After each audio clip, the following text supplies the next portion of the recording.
Subscribe to my channel and hit the bell icon so you're notified every time I upload a new video. Hey guys, welcome back to my YouTube channel. I am Sneha Banerjee and today I'm going to talk about the book The Inexplicable Logic of My Life by Benjamin Alire Saenz. So there's this Facebook page by the name The Art Galore, and it is run by a bunch of really kind and talented people, and they post stories, poems, music, art and all that stuff. So they held a contest of writing a story or a poem on the topic memory. So I participated in it, and since that contest had a prize to it, so they sent me this book.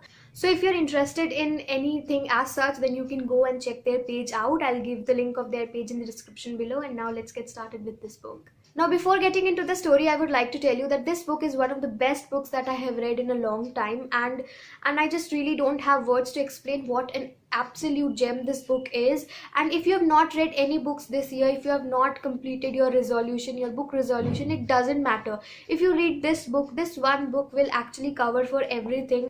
So the protagonist of the book is Salvador, and he's the one who is narrating the entire story. So we are getting to know everything from his perspective. Now he has been adopted by his father, and his father happens to be gay, and I am mentioning it because it has some really important relevance to the book, because that is the main plot of the book, that how his father is gay and how the society has its own rules and taboos, and that kind of affects him and that makes him really angry, and that angst has a lot to do with the story. Now Salvador has a friend, Samantha, and she has been his friend since their childhood, and there's another guy, his name is Vito, and he's also gay, and they eventually become friends as well. So these three become like a group, and their friendship is something so beautiful that it will just melt your heart. And something really miserable and vulnerable happens to the lives of Samantha and Vito, and that kind of brings all of them together. And Salvador's father plays a really important role in the lives of Vito and Samantha as well. So what happens is that all of them kind of come together and make a beautiful family. So a really terrible thing happens in the life of Salvador as well. That is his grandmother, whom he calls Mima. She gets her cancer back, and this time it's humongous, and this time she will not be able to survive it, and so they all know that she is going to die. So before that, the time that he spends knowing and just apprehending that his grandmother can die any day now, it really breaks him from inside, because he cannot just imagine losing her. Now his relationship with his grandmother is very different and beautiful, because he doesn't really know what it feels like to be with a mother, because his mother died when he was 3, and so he never really received the love of a mother. But his grandmother always loved him in a way that he never missed his mother as well. So it was really devastating for him to realize that his grandmother is not going to stay with him forever, and that she is going to die, and then he is going to miss so much about her. So he is breaking from inside, and something inside him is getting so angry and aggressive that it's taking him too much to figure that out.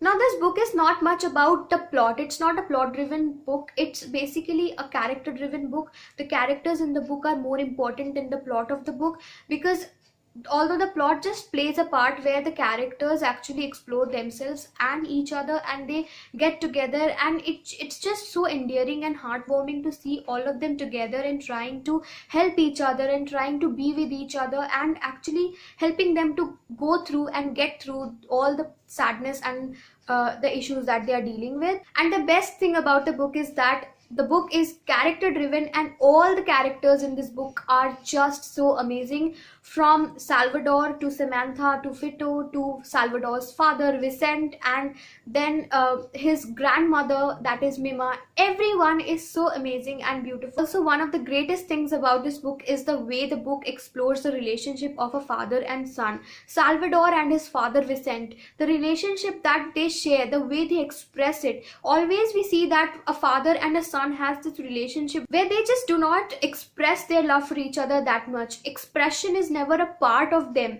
and that's how we usually see that relationship. But in this book, both of them, the Salvador and Vicente, both of them express their love and tell each other how much they matter to each other, and that's just so beautiful and overwhelming at times as well.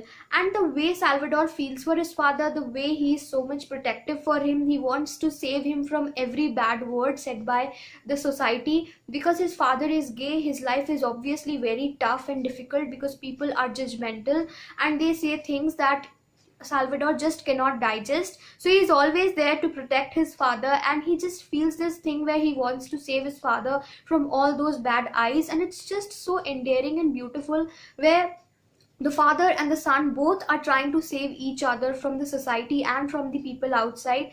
They want to make sure that both of them are safe, and the definition of home and family comes from them. Also, the character of Samantha, initially she comes across this girl who is irresponsible, careless and reckless, and she is just out there and not being herself. But eventually, when all the bad things happen, she grows out of it. She grows into a person who is so kind, and she is always there for her friends. And her relationship with Salvador is very platonic. It's so beautiful. It's friendship of the most highest order. I have actually never read a friendship like Samantha and Salvador share, because it's just so platonic and there are no hidden desires in them. They're just there for each other, and they just want to protect each other and be safe and be happy. And they're so lively, so full of life, and looking forward towards a good future where they want to go to a good college and just do good in life. So that's how Samantha and Salvador come across, really good people, really happy people. And then there is Vito, who is going through a lot in his life, who is all about survival, and how Salvador and Samantha help him. And then they all come together, and it's just so beautiful to see all of them coming together. And it's a beautiful family that they form together, and they're always there for each other. So it's just such a heartwarming book that I've never read something so beautiful like that ever. Now, there are some really beautiful passages and quotations in the book that you will totally want to mark, and you are totally going to revisit this book again later, because this one is such a book that it's just cannot be left after reading once. You're going to revisit this book again and again, because I know I am going to do that, and I think you will also if you get this book. So to put this in a nutshell, I would totally recommend you to read this book, because I've never read something as beautiful and amazing as this book. The characters are to die for, and the story as well. Everything in this book is just so amazing that you're going to totally fall in love with this book. So if you want to read something endearing that will actually touch your heart, or something that will just change your life even a little. Also, if you are a beginner and you have not read many books, then this book will be really good for you, because the language is pretty simple and plain, and the story is really captivating. The characters are easy to understand and beautiful. Everything about the book is very amazing and captivating. So if you're someone who have not read many books, this will be a really good read for you, and it will get you into reading as well. Also, if you want to read a book that you can read in one sitting, then this book will be really apt for that as well, because this book is just so captivating and beautiful that you can read this in one go. And everything about this book is just really perfect. So I will totally want you guys to read this book, and do grab its copies. I'll give the link in the description. Alright, so that was all for today's video. Do not forget to like, share and subscribe to my channel, and I'll see you next time. Until then, goodbye.